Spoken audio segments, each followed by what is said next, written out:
Tonight on Full Sail Live. It's springtime and hope springs anew. The NFL Combine is in full swing and we bring you the biggest stories coming out of it.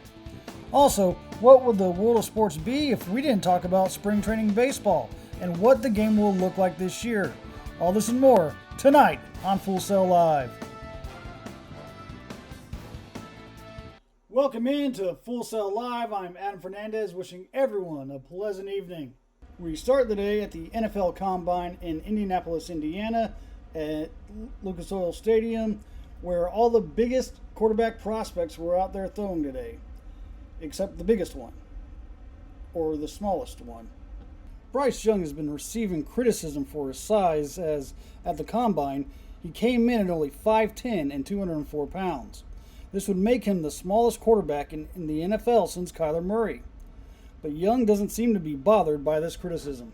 Yeah, I've been this size my whole life. I definitely didn't shrink anytime recently, and I'm comfortable with myself. I'm confident in my abilities. I know what I can do, and again, there's stuff that's out of my control, but at the same time, again, I know myself.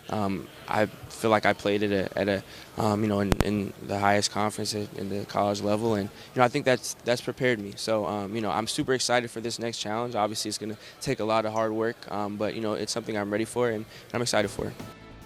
When you look at Bryce Young through his career, you can see he has definite reason to be confident. 80 touchdowns, over 8,000 yards passing, and a completion percentage of 65.8. He is definitely ready for the NFL.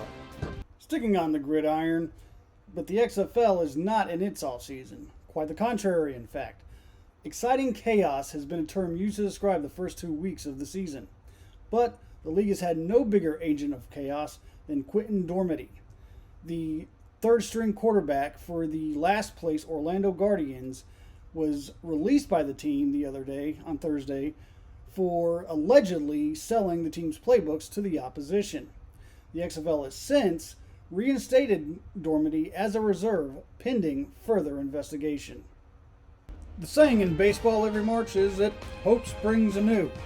But this year, many fans are worried about what the game will look like after the newest array of rule changes have hit the diamond.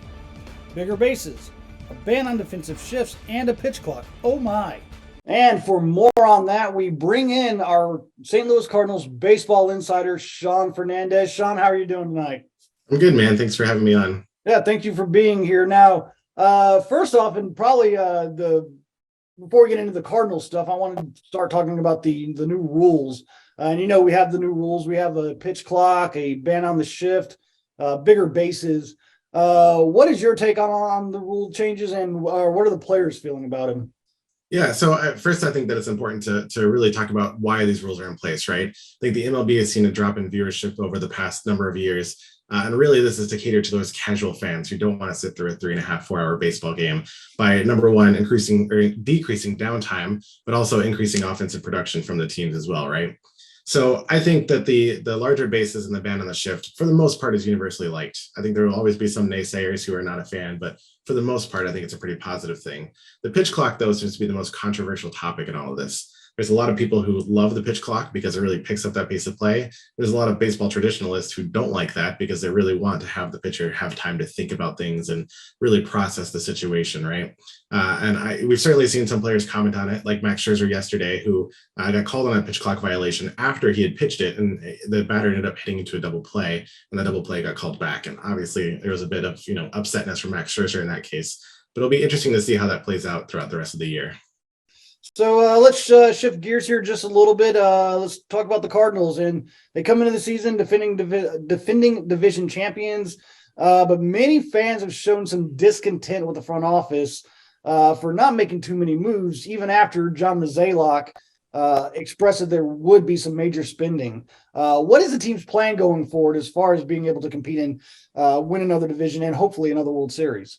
Yeah, it's certainly worth mentioning that, number one, they did sign Wilson Contreras to replace the retiring Yadier Molina. They signed him to a 5-year deal. And, while Yadier Molina was, a huge impact on the team from a defensive standpoint, his offense had been struggling the past few years. And so it'll be interesting to bring in the bat of Wilson Contreras and see how that affects the team.